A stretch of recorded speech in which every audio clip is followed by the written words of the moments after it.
Hello, everyone, and welcome to the First Class Lacrosse Podcast. My name is Deemer, and today I'm joined by my co-host, Matt Dunn. We are excited to get into the next wave of First Class Lacrosse Podcasts. This spring, we will have some guests, but we are also excited to dive more into player development, schemes, on-field topics, and off-the-field topics.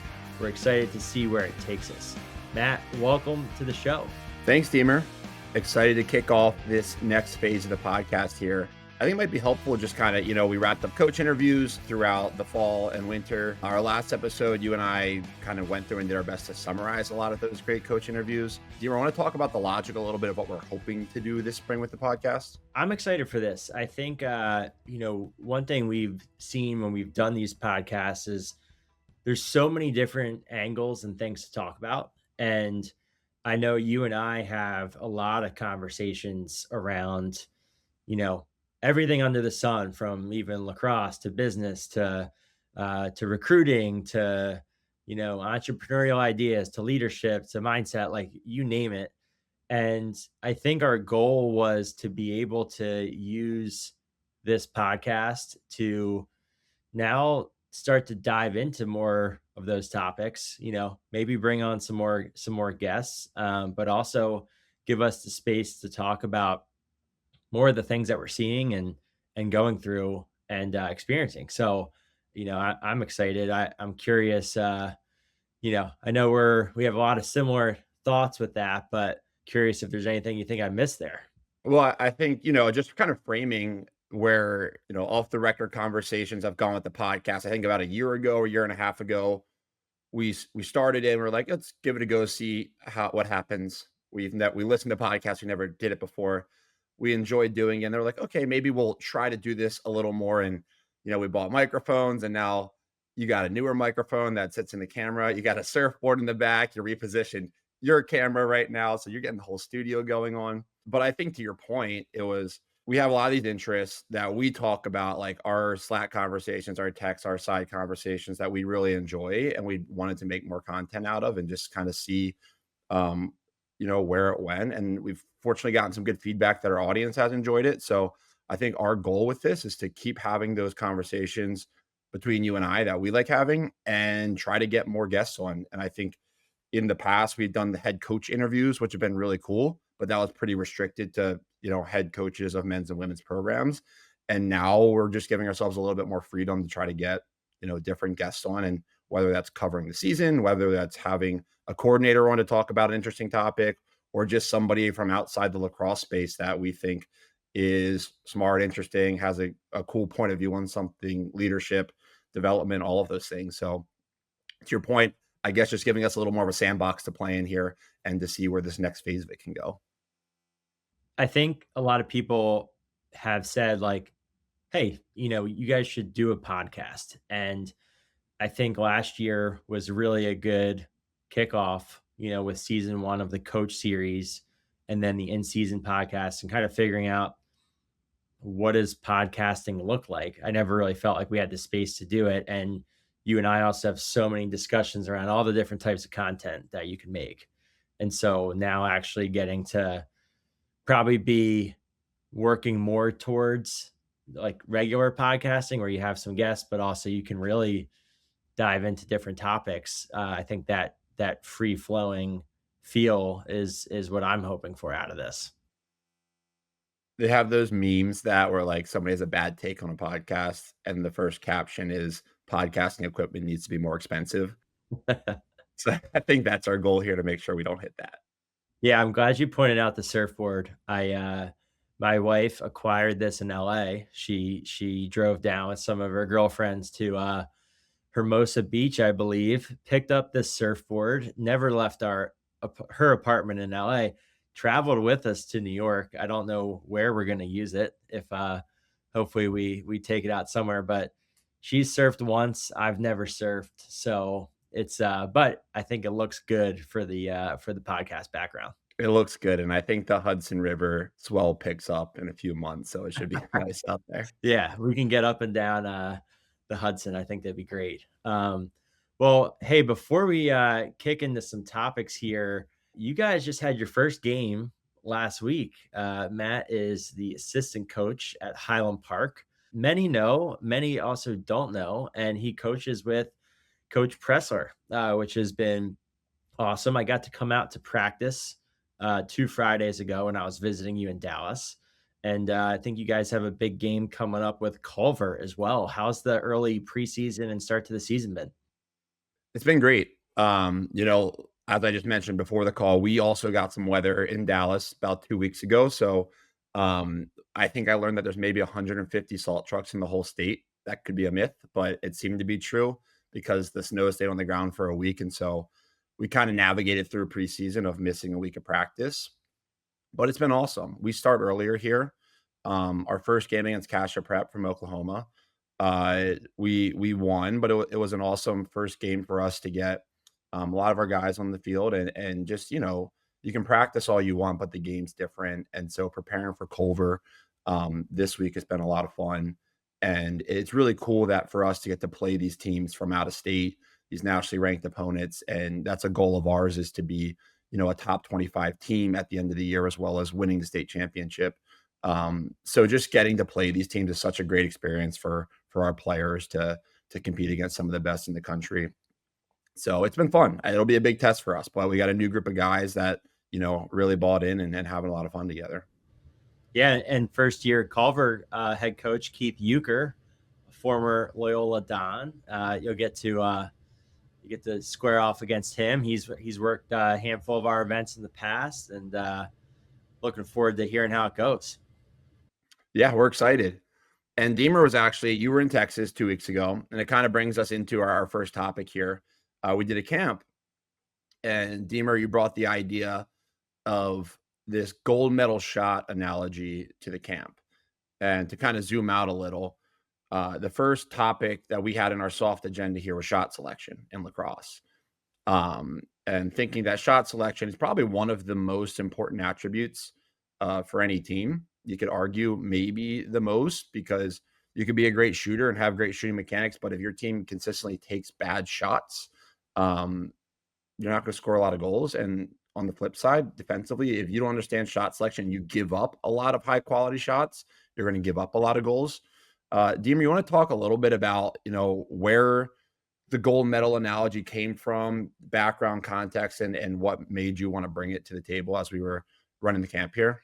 Yeah, it's something that came from Alex Sarama of Transforming Basketball, and Jamie Monroe has talked about it a lot, and so, I think really trying to continue to grow in terms of ways that we're explaining things to players, and every year, every camp, trying to test new things and new ideas that, might be a better way of saying things. And it did really click for us in Dallas, because the idea of a gold medal shot versus a silver versus a bronze, or hey, like just like in the Olympics, if you don't qualify, you're not up on the stand, like you're fourth place or lower. And it's very similar to a grading scale that a lot of coaches have introduced, I'm sure, within their own teams, of here's an A shot, a B shot, a C shot.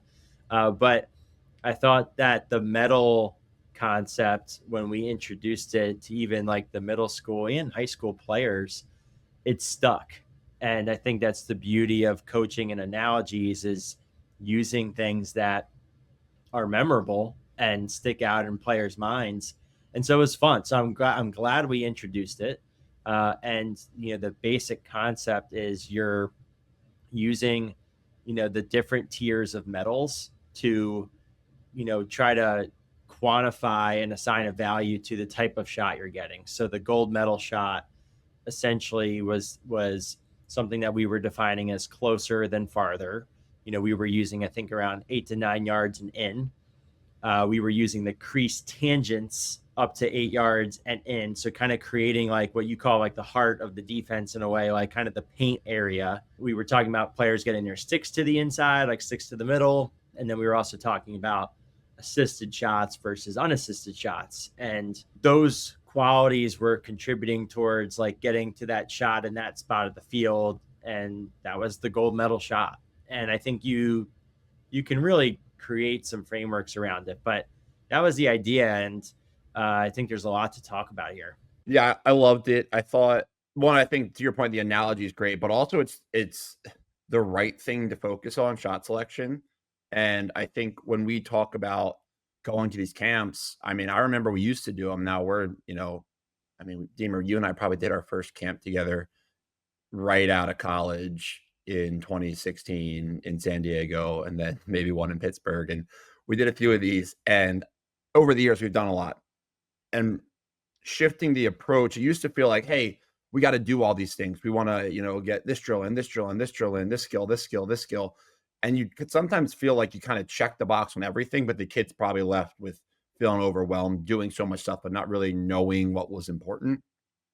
I think for us going into our trainings and camps more recently, we kind of want to make sure that there's a consistent message of what the most important thing is and most important things are, and show a lot of ways to get them. And that's what I loved about shot selection and gold medal shots is we could do them. We could do a bunch of different drills, a bunch of different concepts. Offensively, we could do, odd man play, even we could do 2-man game, off ball, on ball, but it all comes back to the quality of like, we're trying to generate these high quality shots and these gold medal shots.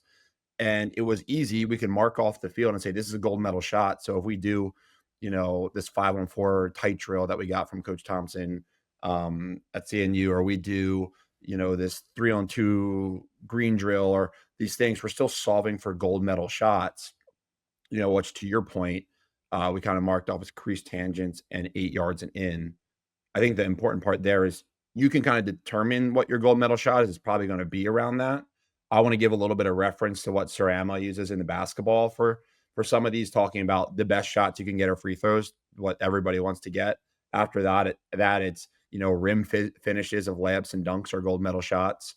Catch and shoot threes or silver medal shots. Off the dribble threes and paint twos are bronze medal shots. That's what they use for their, his basketball parameters. I think you can change those by your level and your skill ability, but you can translate those to lacrosse too and just get a framework so the team knows what are those shots you're looking for. Yeah, I think that's something that even after the Dallas camp, I've tried to do in more of my trainings is just, again, like re-explain it, but then try to say, hey, here's what we're going to value as what is a good shot or the type of shot we're looking for, and saying, hey, your coaches are going to have different things for that, but at least now they have a framework of what is a good shot, what is a bad shot. And when I look back at my own career and also our early days of teaching, I I feel pretty strongly now that this is a really important starting point, because what I also noticed the more I watch film too, if you get closer than farther, if you get into that middle of the field area, I do think the technique matters less and less, because you're getting on the doorstep. You're getting to the best shooting spot and angle, to where if you drop your hands or you come a little sidearm, or, your shot placement's not perfect, you have more margin for error because you got to such a good spot on the field and the percentages are just higher. So you're going to score more out of every 10 shots that you take. And so it's a very interesting lens of, in skill development, we all spend so much time on dodging footwork and shooting technique and these things. But when you think about what is the purpose of the game, it's to score more goals than the other team, score more and hold them to less. And when you're on offense, if you're trying to score more goals, you want to do it more efficiently, and you want to, again, set yourself up for success. So it's taking better shots. And if you started with that, like, you could have the best technique in the world, but if you're taking consistently 12-yard jumping alley shots, that's not getting it done as consistently in today's game. So if you reverse engineer out of, taking these gold medal shots, I think it also really dictates and guides you on what you should be focusing on from a skill perspective and an emphasis perspective with players. One thing that always stood out to me was, you worked with Tori Casemeyer, who I think both of us, I never worked with him, but I know Tori really well and I've seen him coach. And both of us believe that he's probably the best shooting coach in lacrosse. And I know how impactful he was for you. He coached Ryan Brown. And I always said I could tell the guys that worked with Tori, which I think is one of the greatest compliments you can give, and the girls that you can give a coach, is that you can see the impact in the way they played. And I remember asking you, like, what makes him so special? Like, what is there a secret that he teaches? Like, what's the most impactful thing? And there was a lot of things you could kind of talk about, but I think one you pointed out was his emphasis on getting back to the goal when you shoot. Can you elaborate there a little bit? Everything that, he worked on with us and I think still does is about turning the corner and getting to the cage.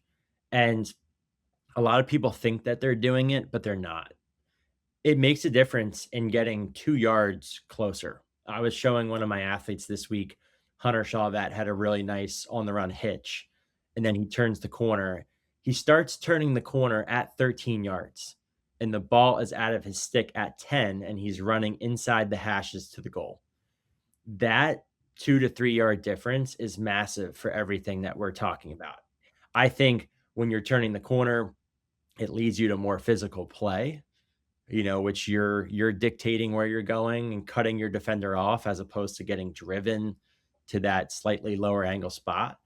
And so that was the core focus. And it's been really cool to see it stand the test of time because I think a lot of Tori's teachings too, like have come from he spent a long time coaching with Dave Huntley, who's a legend in the game, and Dave's a Canadian and huge box background. So, a lot of box lacrosse is built around getting to the middle of the field, getting your stick back to the middle, incorporating pick play, turning the corner, So that's been really cool to see. And that's where now, as I think about teaching that technique, but in the realm of the kind of shots that we want, why separate them? Yeah, I mean, it's basic fundamentals when you think about like every sport, not to get technical here, but I believe lacrosse is like an invasion sport, they call it. And same with basketball, and you're trying to invade space to get to a good scoring opportunity. Same with soccer. And so in basketball, you talk about getting to the rim, getting to the paint, and all about driving into danger space to create a shot opportunity. And if you don't get it, then you kick it out to somebody that has more space on the perimeter, and you try to do that a few times. And I think about it's the opposite defensively, right? And so it's all we talk about defensively is we want to not let guys knife through to that space and that territory because those were the quality shots come from. And I always remember, and I didn't mention Pat Kelly earlier, but he was a guy too. Calvert Hall player, played at UNC, played professionally for a little bit. He would run, like he would turn the corner and just keep running at the goal when he shot. Like I never saw somebody just keep going and getting so close to the cage, but he saw so much net. And when like you watch a lot of his goals, he would just keep bending towards that, like towards the pipe or towards the net. And that was such an impactful thing that, Tori did a lot of work with those guys. I think there's one other analogy, like the gold medal stuff's great. Another analogy that kind of gets you to the same point of shot selection that also in Sarama's book talks about this concept of like an iPhone trying to be relatable to players, saying walking into an Apple store. And the concept is really you walk into an Apple store for 24 seconds, and every few seconds, an Apple employee hands out a different type of iPhone. The models range from a cracked iPhone 5 to the brand newest version of the iPhone. And you can choose it to return it and see what else you receive or leave the store immediately. So if you get a cracked iPhone 5 right when walking the store, you can take it and leave, or you can return it and see if you get a better one later on. And basically the idea is just, hey, those cracked iPhones you get right away might be a low quality shot. You want to keep kind of iterating through until you get to the nicest version of the iPhone that they might give you. And if they don't give it to you, well, yeah, you can take a lower quality shot, maybe with 4 or 5 seconds left on the shot clock, but you don't want to take that shot with 24 seconds left on the shot clock. And this is a basketball analogy here. So in lacrosse, like, yeah, in the first 40 seconds, you don't want to take the cracked iPhone. You don't want to take the low quality shot. However, if there's 6 seconds left on the shot clock and you've worked it around enough and you've really kind of probed, you might start settling for those silver, bronze, or lower tier shots, but it's more of a metaphor of like choosing that quality in relation to the time you have left in the situation. Yeah, it's a great point. I love that. I think it's a great one. I think the more you use these relatable analogies, the better they stick. I've always been a huge fan of, when people can explain through the analogies and real world or relatable situations, it gets the message home versus that just the technical, well, this is X and Y and this is why you do it. It's like that's great, but like it doesn't bring up any emotions. Like playing for, again, training with Tori, playing for Andy Towers, playing for John Danowski. Like these guys have these special skills of creating these analogies. Some are freaking hilarious. Some I can't even repeat on this podcast, but it gets the message home. I remember when I was at USC, I tried to do a shopping one for the girls, and again, I have three sisters, so like I was like, all right, I think this might connect. And I was talking about how, when you're going shopping, like how often do you buy the first pair of shoes you see, or buy like the first dress that you see in the store. You don't. You go in, you try it on, you show your friend, you show your mom, then you go into the next store, then you come back. So to me, like that was another analogy for not taking like the first shot of the possession. Like if it's a good look or a solid look, we're going to get better. We're going to continue to grind the defense down. And I think it's very similar, with the actual selection of the shot. So I love that stuff. If anyone's listening, like, and you have more analogies, I would love to hear, because again, I think you can also, like, there's so much value in being able to keep reframing it for people that you coach consistently. Like you have to come up with new stuff, or else you just sound like you're beating a dead horse. So uh, I think it's fun. This is where like coaching gets interesting. And I see you smirking over there. You're probably thinking of something else here. Coach Pressler has a lot of good ones. It's not shot related, but he talks about one that always stands out is the pink elephant. And that's where you're so tired, you start hallucinating, you see the pink elephant come out. And he just talks about when you see the pink elephant, like you're going to see it. And you got like talks about how we got to train through it in practice, and we're going to see the pink elephant today. And when you see it, like, you got to be ready.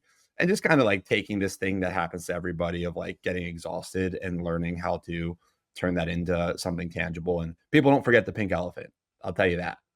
Um, I think circling back here, it's a pretty good transition. Another thing we had on our list was kind of going through some of these constraints led approach stuff. It's a very, I don't want to say hot topic. We get a lot of questions about it. Whenever we put out content on it, people say they like it and they want to hear more about it, read more about it. I think the theme I wanted to talk about is the constraint stuff, the CLA. It can sound and look intimidating when you read it in theory, because it is pretty scientific and there's some big words, and some people have done a really great job of distilling it into practical terms, but it doesn't need to be. In fact, we all probably use it, just not as intentionally as thinking of it through the constraints led approach lens. But what we're talking about right now with shot selection is CLA. It's a pretty simple way to put a constraint on a drill, and you could say, hey, gold medal shots count as 2, or we have to get gold medal shots, or we have only silver and gold medal shots count here. And that's a constraint on the type of shots that count or you can take. So I think it's a pretty natural transition here, Deemer, into talking about some of the CLA stuff. I know you've been using a lot of it. You and I have been going back and forth about how to pretty naturally implement it into practice, training sessions, into coaching, without making it feel like this intimidating task that's this like whole overhaul to how you've coached in the past. Yeah, and I think a lot of longtime coaches too that have been really successful, they've used a lot of different constraints type approaches in their coaching very naturally, like in terms of being creative to find ways to teach. Like Joe Amplo, mentioned his lesson, I think, from Coach Danowski of like, you're not a coach, you're a teacher. And so, I think, again, like some of the best coaches in our game and just in sports have used constraints very naturally in a lot of different ways. I think where the shift is even more is, how do you create some frameworks to where, it's more and more consistent and implemented across more drills. Like everyone, you do a different 3v2 drill and you have team A versus team B, and you've got a winner and a loser based on who scores more goals. Well, I think trying to push the limits on, what you're bringing out in your players by what are the constraints, but also like what you're incentivizing too. I think, in the past, like my sports experience, I can remember just a lot of, it's the competition drill. Like you're bringing out competition and you have a winner and a loser. Well, I think where CLA has challenged me and has gotten even more interesting is, well, sometimes just the winning and the losing, like you can't always recreate that high kick-ass environment that everyone is so gung-ho ready to like rip each other's faces off. I think using things like different scoring systems, and sometimes they're intricate, sometimes like you're building off of them and you're trying to really, create some interesting games. That's where you're like tapping into the motivation more intentionally, and you're trying to create a reward system and being intentional around that versus just saying, hey, this is what we want to avoid. So I think there's things with the constraints and, rewards that, coaches can continue to use more and more. But yes, to your point, like it doesn't have to be crazy. It's just trying to reimagine and reinvent some drills or layer this stuff on top of it. It reminds me of what John Crawley, who's now the head coach at High Point, said on our one of our first webinars in our online community, maybe like 2 years ago. He was still the offensive coordinator at Hopkinton, and he talked about coaches being drill designers, and he talked about how he builds his offense and how he drills the things that are important, and it kind of reinforces what Sarama says in Transforming Basketball, which I think is a core theme of the CLA stuff also, which is goal should be to approach practice through the lens of designing activities around the problems that present themselves, as opposed to using the same drills over and over again. And so I think it's not that the drills are bad that people use. It's kind of a reframe. And I think, to your point, a lot of coaches do this naturally. It's designing the drills to specifically solve the problems that the coach believes need to be solved. So Coach Crawley talked about, hey, I watch film. We watch, if it's the fall, we work it off of last year's kind of analysis of what we needed to work on. If it's the spring, we watch the prior week's film. What do we need to work on? Okay, saw this play over and over and we are not capitalizing on these and we think it's important. How to create a drill environment where this scenario pops up over and over again and players can practice, operating this skill more efficiently in a game-like environment. And so to the point, it's not that any one drill, a 3-on-2 is bad, but it's making sure that you're getting what you need out of it versus just like rolling the balls out and doing a 3-on-2 or a 4-on-3 or 2-on-2 wing play. And that's where the constraints come in. It could be, hey, we're holding the ball too long, so we're going to put on a 3-second shot clock or a 3 cradle rule or whatever it is that forces players to play faster. And Deemer, I'm wondering specifically, because I know you do a lot of these, like what specific constraints have you found to be the most helpful when you're looking at skills you think players need to help to elicit those in training environments that it would be pretty simple for somebody to toss into some of their training or practices? One of my favorites has just been adding shot clocks, because when I read Rob Gray's How We Learn to Move book, one of my favorite analogies in that book was the reference to Tim Tebow, and how when he finally got to the NFL, everyone had always been explicitly telling him, hey, you got to throw this way, or you got to like get the ball out of your hand faster. And the speed of all the games prior, leading into that NFL career never were fast enough to like truly force him to like upgrade his mechanics. And so I remember like seeing examples of, hey, like what would he have done differently? He would have started a defensive lineman like 1 yard closer, past the line of scrimmage, or different things that would have forced Tebow to respond to the environment and like get the ball out faster. And so I found myself in a lot of drills, like trying to get players to play faster, or even like in training sessions, like put more effort in. So I was like, instead of me like saying this and sounding like let me just put a shot clock in. And when I put a shot clock in, I could go 7 seconds, I could go 5 seconds, I could go nine. And doing that in more small sided drills, it's forcing the decision faster. And then they have to respond. And you get them enough reps at it, they can respond and they can adapt to that. And that's trying to get kids to play faster. And so that, because again, what does everyone talk about when they get to college? The speed of the game. It's the speed of the game, speed of the game. Everything happens faster. Kids say it over and over. And so that's where, hey, that to me is something that I'd prioritize training. And the more I say play faster, it's not going to get them to actually operate at a higher speed. Yeah, I think that decision-making process, and I know you and I were talking about too, like when you look at a player, how do you decide, or a group or a team you're working with, like how do you decide that that's an important thing for them? Is that just like, oh, everybody needs to play faster? Or how do you decide, like, because I know other ones we talked about, shot clock, gold medal shots, coning off some space, using tennis balls versus lacrosse balls, goal size. Like, how do you decide which of these to include? Or is it just, we'll use this one today, this one tomorrow? Yeah, it's an interesting question. When you were talking earlier in the show about, hey, this is what we did in clinics, in 2016 or 17, and then here's how it evolved.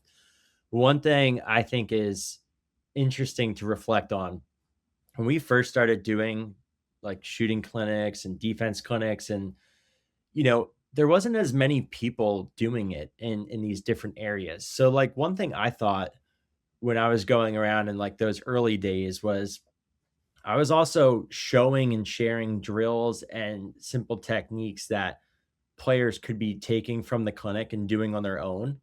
And so part of it was a training environment and a training session, but it was also giving them some knowledge and things that they could take with them after the camp. If it's a one-time camp or 2 or 3 times a year, take this with you. This one session is not going to just make you a better shooter, but you're going to take this knowledge with you going forward. Fast forward 7 or 8 years, there's a lot of people in each of these, quote unquote areas where there's people running small group skills training and doing shooting and taking private lessons. So when I think about the need there, and we have a lot of our videos online. So like, do I need to spend a couple minutes showing layup drill or over the cone, or just like some of these ones that I was doing more? I think we've shifted into more, well, if we're going to have a 90-minute session with this group, the things that we're solving for right now are training that shot selection, are training that decision making, working on some of that off ball spacing. And that's kind of dictated, I think, the type of drills that we're doing more in those like one off scenarios.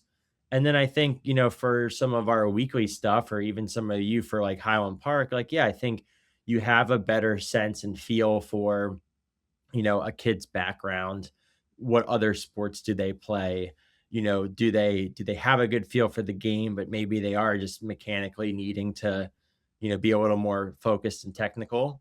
Or are they, pretty technical? They're getting a lot of technical work in their, day to day, but can we create a dynamic environment that causes them to compete, causes them to make more decisions, exposes them to different constraints, and you challenge them for 90 minutes in those different ways, and that pushes them out of that comfort zone. I think that's kind of how I've been thinking about it, and that's where, again, it's different for every group, but you're also it depends too, like how you're working with a group. Is it like a one-off session or is it a team? Hey everyone, Matt here. We wanted to take a quick second to pause and talk about our SCL online coaches community. We started the community because we're obsessed with coaching and with learning from people who've shaped the game. Coaches have had a huge impact on both Deemer and myself, and building a place where we could hear from top college coaches and apply their ideas right away felt like the obvious next step. The webinars, the drills, the teaching frameworks, they've helped us coach with more clarity,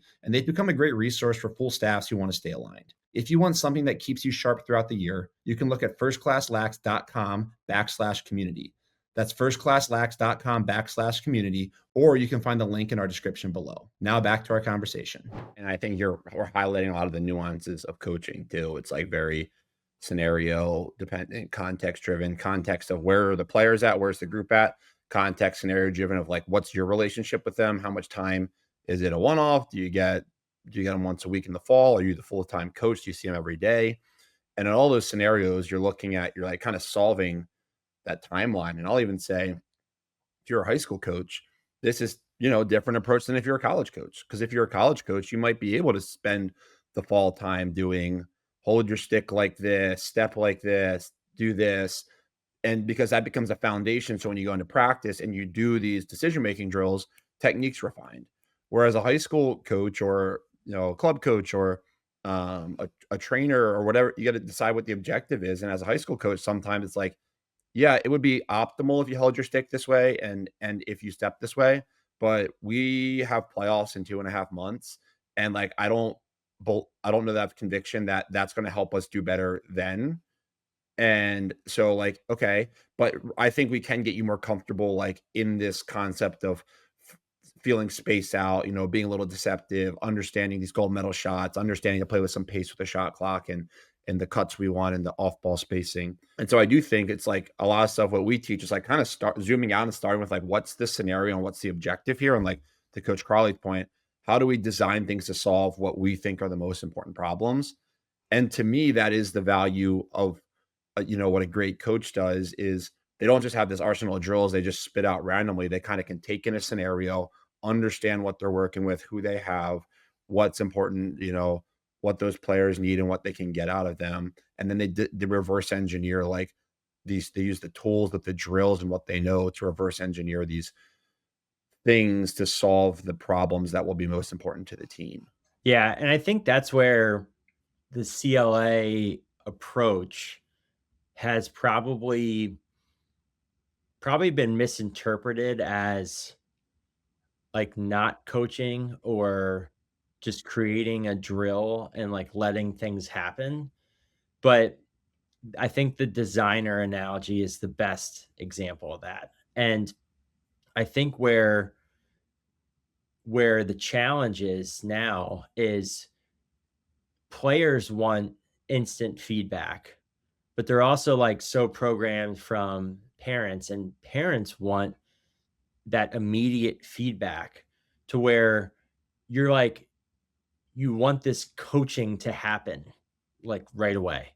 And you want, oh, what did I do wrong there? What did I do wrong there? It's like, that's not going to just fix what you're saying to just overanalyze.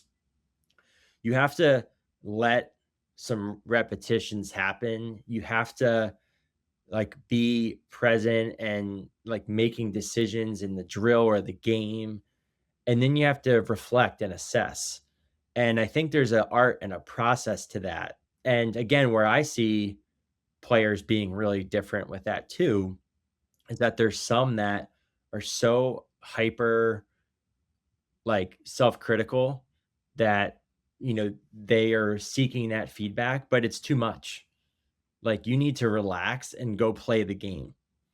And then there's some players who bull in a china shop, like they're competitors, they're not over analyzing anything. And if you can get them to slow down and reflect on a situation more or help inform their decision making, that's a win. But the players are coming from different angles. But like what coaching looks like now has definitely evolved because of how youth sports is evolving. And it's not necessarily better. And Matt, I do have a point here that I wanted to get to around youth sports and coaching. everyone loves to make this big stink about multi-sport athletes. There should be more. We're not playing the multi-sports like you're used to. And that's true. And I think that that's something that people should feel more confident and comfortable like playing in more sports. But as coaches, that's now the background and the upbringing of the players that are coming in front of us. They're exposed less to these other sports. So how can we create drills and environments that can get them more of that decision making that they're not getting from playing basketball growing up like you and I did? And that I think is a challenge. And that's something that we have to, we can lament about it and we can, have our gripes and not feel like it's right, but that's also where it's been going. So we have to adapt our coaching to supplement what some of the players are not getting. That's a really interesting point. And I'm now thinking about, you and I coming up, you played football, basketball, lacrosse. I played football, basketball, lacrosse. We played a bunch of backyard games and all this. The thing that you probably needed the most your senior year of high school was shooting technique work. Probably not a lot of like feeling a two-man game action out or something along or flowing with ball movement because growing up playing all these sports, you get a ton of those reps, but you had your stick in your hand for, I don't know, maybe a third or half of the year or most of your life and not 2/3 to 3/4 of the year, the full year, which nowadays a lot of lacrosse players have their stick in their hand 9 to 11 months of the year, and I'll maybe give them a month off with maybe not a full month ever, and even at young ages. And what they're not getting a lot of is exposure to different patterns. Like if you play club lacrosse year round in school lacrosse and do lacrosse training, like you're not going to get exposed to these advanced patterns that are happening in the next level. And if you're in middle school, you're not going to get exposed to good high school offensive patterns. If you're in high school, you're not going to get exposed to a lot of these good college lacrosse patterns because they happen at a faster pace. The ball movement, the tempo, the timing, the deception, they're all so different. But if you play basketball or hockey or football or depending on your position, like you're going to get some exposure to these actions in different environments over and over. If you play box lacrosse, you're going to get exposure to two-man game at lightning and off-ball two-man game at lightning speeds compared to field lacrosse, which is going to help you in the pattern recognition, spatial awareness, athletic IQ at the next level. But if you just play field lacrosse year round or even box lacrosse, if you're not playing with players that actually really are good at box lacrosse that can access the patterns, that's going to be your deficiency when you get to, you know, high school, college, and you might be more skilled than the last generation. You might have better shooting technique. You might have better hand, better stick, better, you might approach with your stick straighter out in front or something like that, or no stick inside off the ball or fire, slide, whatever. But the spatial awareness, the flowiness, like the athletic IQ, the reading, that seems to be the deficiency now.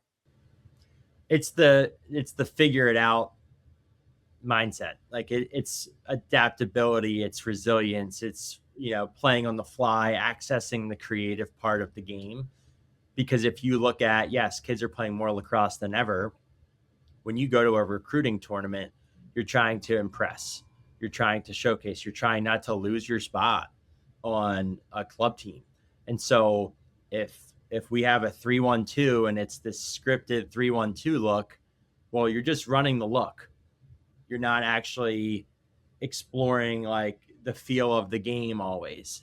And then if you're going to, hey, all these skill sessions, awesome, but it's shoot like this, get your elbow like this, do, XYZ move. Well, okay, now you're being able to regurgitate and show someone that you can do this hitch move, but it doesn't mean that when the problem presents itself on the field that you're so used to accessing that hitch move to get around your defender and beat that guy, like a face dodge versus a hitch and roll. So you're playing a lot of lacrosse, but not many offenses at the high school and club level are running like free flowing type of sets where you're getting a dodge, you move like this, you move like that, and then things start moving around you and you're working on that decision making. Like a lot of times it's more scripted than you think. So if we're, then comparing that to a box lacrosse type of set, you have a couple set plays, but you're running picks and slips over and over on ball and off ball, and it's just concept, concept, concept. That's my interpretation of that. And then, again, like your pool of information and cross reference and like diverse skill sets that you're gaining is shrinking. And so that's where it's a very interesting thing, that it's not just about like what you do, but you also have to undo habits and undo things in ways that you've like been programmed over years. Sometimes if you need to break through to that next level of operating and creativity. I mean, I remember it reminds me a lot of like talking to Jesse Bernhardt, who is defensive coordinator at Maryland, talks about, he was on a webinar last year for us. And he talked about a lot of what they do when guys get to campus is breaking habits they have, is breaking, because we all have, everybody has them. And once again, as a coach, you got to kind of determine which habits are worth breaking in your timeline. As a college coach, you get a freshman, you hopefully have 4 or 5 years with them in a fall and into the spring, so you have enough time to kind of break habits. But a lot of it, that's what it is. You're breaking habits people have to kind of reestablish the new ones. One thing that kind of stood out in your point about, you can practice these moves as an offensive player, like the hitch and all this, but if you can't execute it in a game, it doesn't matter. And it kind of brings me back to the original point of like gold medal shots. Like, if you hitch, great. If you're the best, I see this all the time with some of our guys and different high school players and even some college players, where it's like you might have these great moves, but they're not getting where they need to get to. So you might have the best split in the game, but if you split to nowhere, like, who cares? And that's where like this whole concept of gold medal shots or shot quality comes into play, because you teach it defensively too. It's like, hey, I don't care if the guy splits and gets 3 yards of separation if he's not running to anywhere we care about. Like, that guy didn't beat you. It might feel like he did, because we have to understand what we're taking away. So like everybody goes ooh and ah when you make the big hitch or whatever, but if you're not running to a dangerous area and getting downhill, like the Case Meyer effect, getting downhill to the goal, well, like it's kind of just, it's fool's gold. It's window dressing. And so one of my big things that I see all the time, these kids practice moves, but their dodging angles stink. It's like you don't set up a dodge to get to the gold medal zone. So they make the big move and they end up with a low angle shot. And so like these things are what give me some of this conviction. And what we talked about earlier is like, it really does come back to anchoring to areas of the field with shot quality. Quality shots come from an area of the field. As an offensive player, you got to penetrate that. As a defender, you have to take that away. And so all of these things, the moves, great, but you got to generate a gold medal shot. So whatever move gets you there, like the hitch is a tool to do that. Right. So the hitch isn't bad, but if we're just doing hitches for not understanding what it ties to, hitch does not help us. It's spot on. And that's where, again, like back to even my thoughts have gone with this, but dodging footwork. Well, even if your footwork is fantastic and then you start fading away and you're not creating contact on your dodge, again, ties into the angles thing that you're saying, it's worthless. It's not getting you better, whereas at the same time, think about how many Canadians or even guys that are slower dodgers, they're using contact and they're focusing on getting to those spots and they're being deceptive with some of their speed and some of their fakes. Well, those guys end up getting to the highest percentage scoring areas more often than not, even though they're not this ideal dodger that's all over a lacrosse or basketball mixtape. And I think that's, the challenge there is just, I think, staying focused as a young player or, a parent, or just like not getting caught up in, hey, well, how's this going to impact my rankings? The focus needs to keep coming back to, how am I going to become the best version of myself, most recruitable athlete I can? And there's a lot there. One thing, Matt, that, kind of ties into a lot of what we're talking about today too, like just different skills. I saw an incredible, like no look, one touch pass from Finn Thompson on Man Up for Syracuse. And he's been one of my favorite players to watch these last couple of years because he's so slick, so deceptive. And I think that's one that has been really hard for me to teach in today's game, is a no look pass. And that came so natural from playing basketball and like recess football and just looking off safeties and, looking players off and throwing the ball the other way. And I've had a lot of trouble getting players to use that, even in these environments where we're doing like a 2-on-1. And I'm just like, hey, like, consider like your eyes and your shoulders and your fakes to get the defender thinking that you're doing one and going the other way. It's again, it's on me as a coach, but it's been one of the harder things to get, and some players do it really well, and I would say 90% do not. We had, it's funny because maybe I'm in my 7th year of coaching high school lacrosse, and I'm starting to really see these, like, archetype of player show, and we've had them, like, I've had them throughout the years where you have the great athlete, who's got great feet, strong, all this stuff, maybe really clean stick, and you have, this player, all these different types of players, and some of the very best have all these combined.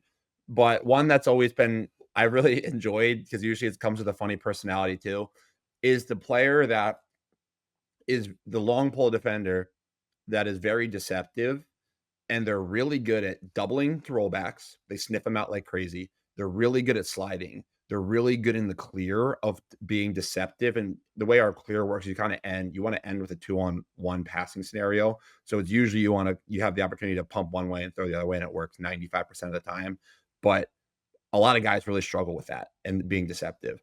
And there's this style of player that we've had a few of that are really good at like this chunk of things. And I'll tell you, anytime a guy's about to roll back, that guy is there. Like I watched the film with them, his eyes, like he sees everything and he knows the guy's rolling back before the offensive guys decide he's rolling back. On the clear, like without a doubt, he's able to pump and get it over. If he's pushing on a fast break and he thinks the guy's a bad approach, he's going to wind up and face dodge the approach and go to the goal. And it's like, and this guy for me historically has not been the weight room guy, has not been, the fastest guy on the team, always the most in shape. So other things that under index, but noticing that athletic IQ and skill, it's so innate and it bleeds through to all of these different parts. And most of these kids, they were good at other sports growing up.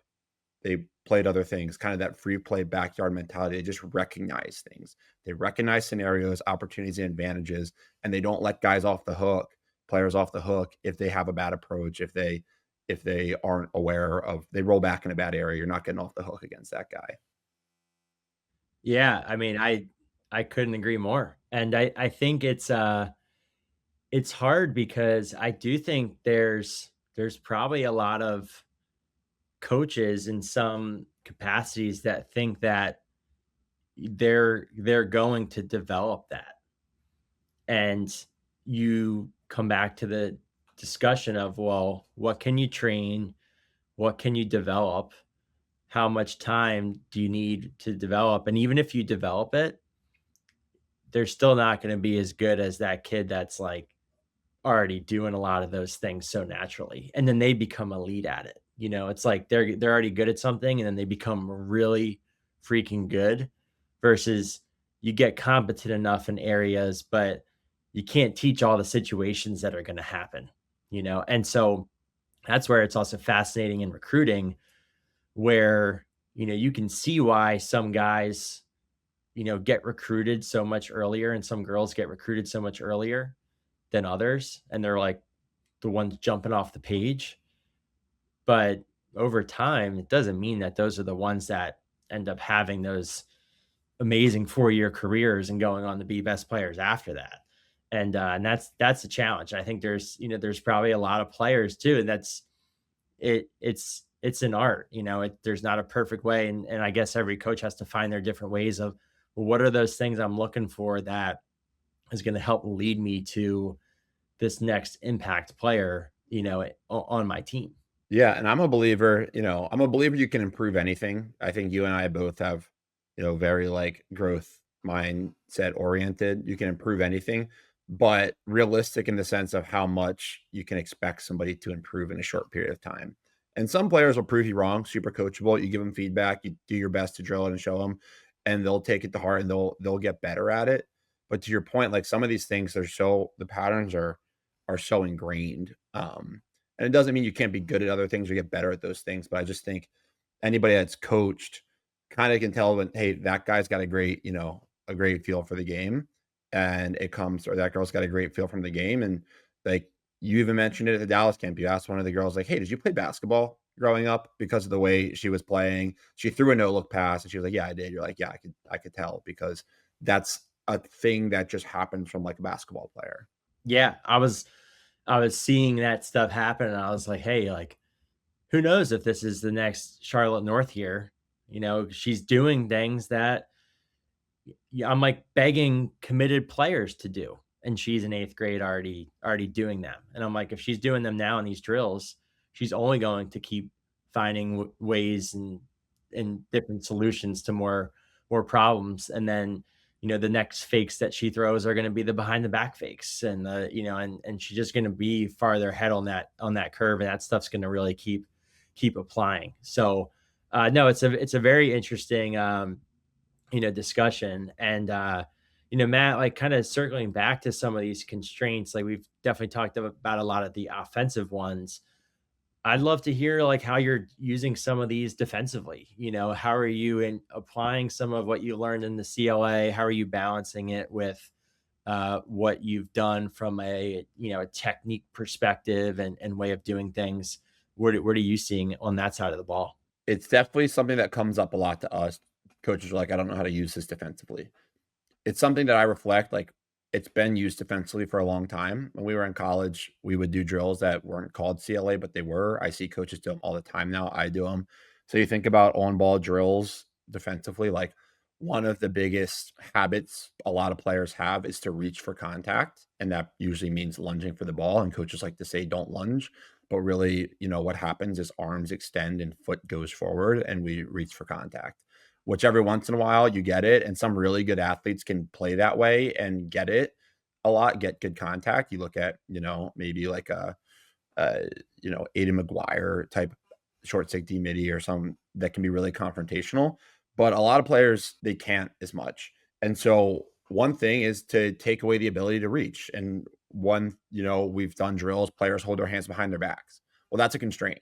If your hands have to be behind your back, you can't reach for contact. You just constrain the ability to reach for contact, which means the only way to block a guy from an area is by moving your feet. So rather than saying move your feet, it's either you get beat or you move your feet to stay in the spot. Same thing. We used to pin balls under our elbows so that you had to keep your elbows pinned in tight. Or if you extend your arms, the balls fall out. And that you don't want the balls to fall in the rep. So now you've constrained the ability to reach for contact. And then you do these like dummy dodging one-on-one drills, or you can do different versions of drills like that.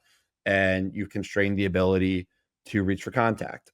I think reverse engineering gold medal shots and saying, hey, we're going to play a drill. Maybe we'll play a drill against the offense. Like, we can't give up a shot in this area. Or if we do, it's like we're 3 for the offense. You're playing competition drill.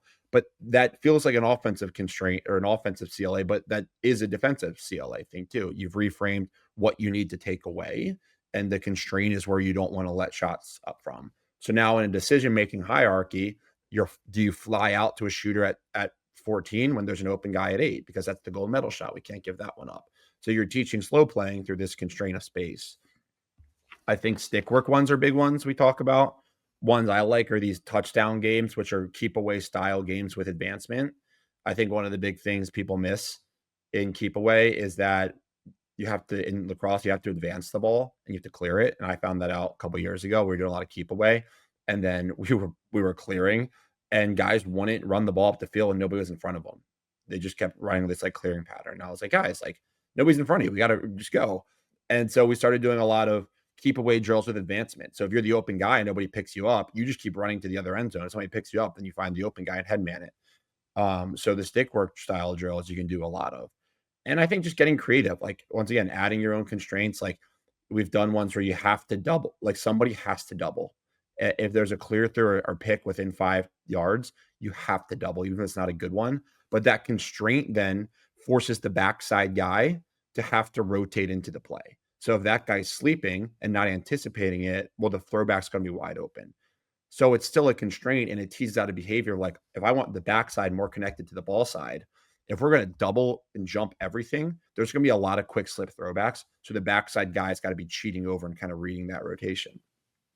So I know I just fired off like a handful there, but I don't know that it has to be like this cute or like intimidating thing. I think there's a lot of ways to just once again think about the behaviors you want and then create some rules and scenarios that require those behaviors to be emphasized in order to have success in whatever drill or competition you're doing. Yeah, it's interesting. One of the things I've noticed too, and I would say probably even more so on the women's side because there are no long sticks. But when I've done a lot of the different 3-on-2, 3-on-3, 4-on-3, etc. type of numbers with different constraints, I end up seeing a lot of defensive coaching situations emerge, like opportunities to speak to defensive decision making and, like you said, slow playing. Slow playing makes so much sense to me when I think of hoops and, kind of splitting two and not rushing out to someone and giving up the dump pass. But like it happens all the time. And so when I think about these, like, yes, there's a lot of like disadvantaged quote unquote drills, but you're giving the offense an advantage so that it teases out like that defensive response, and that defensive need to adapt and solve and, kind of choose. Um, Whereas I think when you're drilling too, if it's always even and you're just not getting the dodge and recovery, or the slide and recovery, it's just you have to create some of that to be able to bring out those different situations. And I think the more you like pull on the levers of the constraints, it allows that stuff to emerge. But you think about like the objective of the game, right? The offense is trying to create an advantage to score. So you want to practice drilling offense at an advantage. It's probably one of like you think about things to practice drilling offense at an advantage and how to exploit it, and practice drilling defense at a disadvantage. And how do you get from a disadvantage back to neutral or an advantageous position? So those drills that feel offensive focus, I don't look at them that way. Like you're just putting the defenders in a compromised position in a disadvantage, and you're working on the skill of navigating back to neutral. And so that means making reads like, do you roll hard into the throwback and press the ball and put it on the deck, or do you have to slow play and make kind of bluff the passer into a harder decision and take a bad shot, take a bronze shot, take a no metal shot?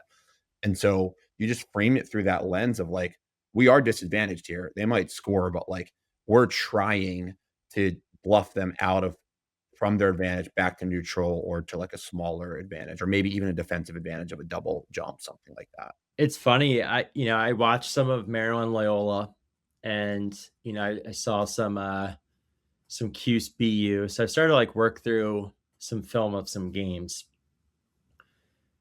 If you were to say in some of these games there was an average of, I don't know, what do you think, 4 to 7 dodges a possession? Maybe something like that. I'd be curious what the actual number of dodges is. Say it's 3 or more. At most, you're talking about one to initiate the possession. That's this long dodge where everyone's set up and kind of ready to go. And then when that first dodge happens, it hits X, it swings to the backside. Now you have that shorter approach. Shot goes off the end line, they pick it up. 90% of the time right now in the college men's game, it's going into a big little. So if you were to just think about the amount of time people tend, or maybe used to spend on just like these normal 1v1s with the, this, hey, you catch, curl into the dodge, it's perfect, boom, good approach. It seems like you want to over index more in the, awkward approach, off ball movement, and just keep spending a lot of time in that zone, because that first dodge, like the slide's going to be ready, you know, 95% of the time. So it's going to get slowed too. Then you're going to recover. And now you're playing in that like, gray area, secondary type space, which I think for the offense and the defense, it's like, again, even like to my point about offensive training and working on your dodging, everyone's like working on that like first dodge, like that perfect setup. But It's like, how often is that really happening anymore, to where you're like, do you need to spend so much time on that versus like creating advantage dodging situations and creating dodging situations with like multiple off ball players so that you're adding a decision. You only have so much time to work on these things. Yeah, I mean, I think it's important still, but I think to your point, figuring out how much of it is, and when we had a lot of these webinars with coaches, like a lot of them are doing adjusted approach work, approaches off ball movement. Coach Amplo came on the podcast. He talked about how he's changed how he teaches approaches of more like decision making and interference of like fighting through multiple players and seals and approaching the moving targets. Like people think about the approach, and I think I've written on this before a little of like the people work on approaches by like running to a cone. Like that's not an approach. That's, I don't know. It's maybe something, but you work to moving targets, because the approach is this relationship between you moving with the ball and your man moving with the ball, or um, depending on where they're on the field, kind of drifting. And then you have to line that up and make sure you establish your leverage to a moving target, and you can keep it efficiently and then cover the dodge. So like the approach is actually this, not just this on ball thing, it's this very hybrid on ball, off ball thing. It's the bridge between on ball and off ball defense. And so to that point, like, yeah, an approach is just as much an off ball drill as an on ball drill. And I think that's probably under taught. So Matt, as we start to wind down here, some seasons have already started, you guys included. Some people are heading into tryouts.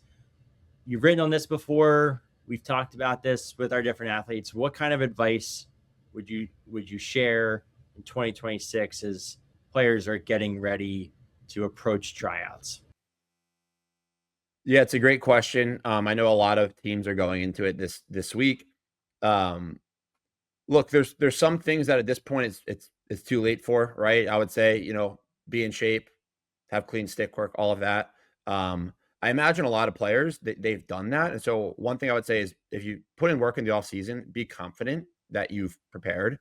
A couple of tactical things I think players can focus on right now. One, I will say, like, have two sticks you can throw consistently with, because you don't want to be the player at tryouts that in the second drill your stick breaks and the next 2 days you're throwing balls into the dirt. And I know that sounds like a small thing, or like unlikely to happen, but until it happens to you, like, it doesn't seem like a big deal. But then when it does, you're like, man, those are my 2 or 3 days to have a good impression of my ball. Yeah. You're panicked. Yeah, you're panicked. And so like that's a controllable thing. So that's why I'd say one, it's like pretty tactical and simple, but have two sticks you're comfortable throwing with. I would say two, frame your mindset right going to tryouts. And I think a really helpful way to do this is think about, like, as you're approaching, like, what your conversation is with yourself. And I think for a lot of players, it's like, man, I really hope to make the team. Like, I really want to make the team. And that might be true about what you want, but you're kind of going for the bare minimum there, and you're looking for like loopholes of like ways to make the team. And I don't know if that's the most productive way to approach the tryout.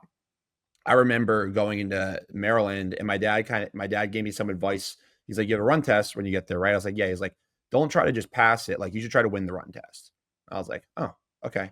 Because like in my head, I was like, oh, looking at the times, like, I think I can pass that. Like, I'm training to pass it. And it kind of just reframed how I approached it and my mindset towards attacking it. And I think the same thing for tryouts go. Don't just try to make the team. Try to add value, try to be an impact player. And that does not mean take every shot, does not mean all those things, but it means, like, don't just aim for the bottom barrel of like, I hope I'm the last player on the roster. Approach it through a lens of like, I'm trying to show that I can be valuable to this team. Because on the other side of that, the coaches look at the tryouts and go, that player's that I think they can help us. I really like that player. I think they can help us. And you don't become that player by trying to like just not be the worst player, at tryouts. And then the last piece I'll add is look to add value off the ball. Most likely, if you're trying out and you're not a returner, you're probably not going to be the ball dominant carrier on offense, and you're probably not going to make the team as like the cover defender. I say probably, that could be true for some people, but probably not. Look to add value off the ball defensively. Try to be the best communicator on the field. Try to steal space on the backside, be really involved in the play, and be the loudest player on the field. Controllable stuff. Offensively, and Deemer, I know you probably have some thoughts here. cut with pace, cut with gravity, cut to score, set great picks, hustle on and off the field. If you drop the ball, run after it, hustle back in transition. And like you do all those things, obviously lean into your strengths and play your best. But I think those are a couple very controllable things. Have two sticks ready to go, be prepared, reframe your mindset to not just make the team, but add value off the ball and do things within your control. I love those. I don't have anything to add. I think that's a great list. I would just say that you were going as a player, you're going to be nervous. You know, as a parent of a player, I imagine it's going to be just you're going to be stressed, like hoping and wondering that they're going to make the team. I think the reminder and the affirmation that making this team does not define you as a person and does not define you as a player. Like it is not going to define the end game of your lacrosse career if you don't make this. And I say this because I think that if those constant reminders can help take the pressure off and the expectation and shift to just going out and doing the best you can each day of the tryout.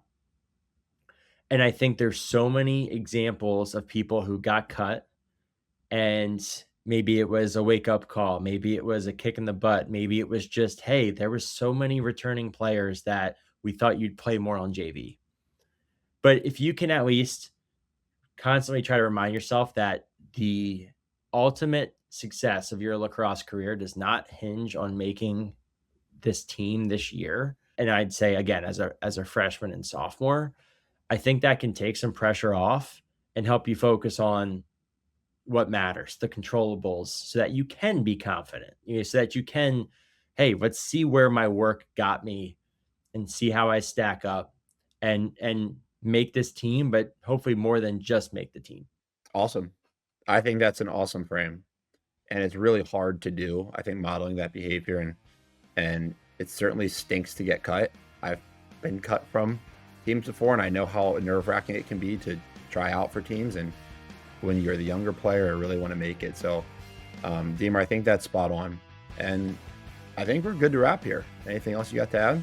No, awesome episode, and looking forward to the next one. For any of our listeners, if you have topics, ideas, guests, things that you like to hear, this next slate of podcasts, we're all ears. We appreciate the feedback and excited as the lacrosse season picks up.